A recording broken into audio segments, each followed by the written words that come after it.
There is no resentment towards each other. We might even be friends one day, but we don't work as man and wife. Exactly. Have you consummated the marriage? Yes, of course. Is this true, Mrs. Harding? Yes, ma'am. Yaman. That one was the first one with the couple that was going through the divorce. I don't know if anybody else noticed, the difference between the flashbacks. Obviously the hair was different, but I just really appreciated the tone and the color change. When they were connected, it was very warm and vibrant, a lot of the orange tones. And then when we went to the present day, a lot of the cold, cool blue. I want to say I really enjoyed the film, first off.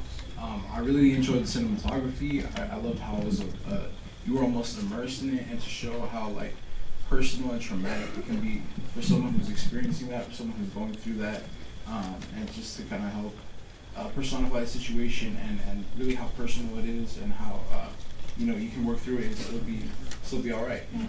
What stood out to me about that film was it's not to compare levels of persecution and the hard road that everybody has to go down. Some are easier than others. But I cannot imagine living in a country and a culture where people are actually truly put to death for being gay, and what that must mean for to come out, to then be married and end a marriage, and that really was amazing to me, and how heartbreaking for her. Obviously, she's no Kris Jenner, but and so anyway, I thought that was amazing. That really, that's what I. Notice it? No, awesome. I really appreciated it. I thought it was very succinct storytelling too. I didn't feel like there was, a lot of fluff. I like that it showed us where they were, where they ended up. I also like that they were actually close-knit the whole time. They were always together. They were always partners. She was always comforting him and consoling him, even when they were in happier times versus sad times. I also really loved just them showing the climactic moment when it kind of just came to a head where, it was just that final peak. I just really appreciated that the filmmakers showed us that moment. I don't know, I was kind of confused at the end. Were they already divorced? Or did she say, I'm still your wife? I didn't get that. It was the scene was, I didn't kind of get that. I'm still your wife part is flashback. Yes, they were married, and I think that's when she found out that he was gay, and she still wanted to consummate marriage. I thought this film was beautiful because if this hadn't been in a LGBT special festival, you would have no idea. They were just getting a divorce. Nothing particular, nothing different, and it was only one word that hit you. Pretend I'm a man.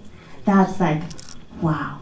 But the whole film, it took time, it showed emotion, it showed a beginning part of the building of love, and it was so home. It was you and me, it could have been me, it could have been you. They made no big deal about it, but just that moment, it was pow, and we got that.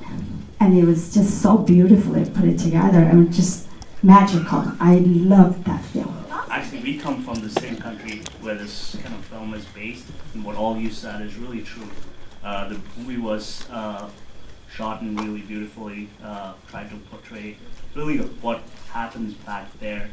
To your point, there are situations where the family or the people have to marry each other under family pressure, and they have to live. Some people have to live like this all their life.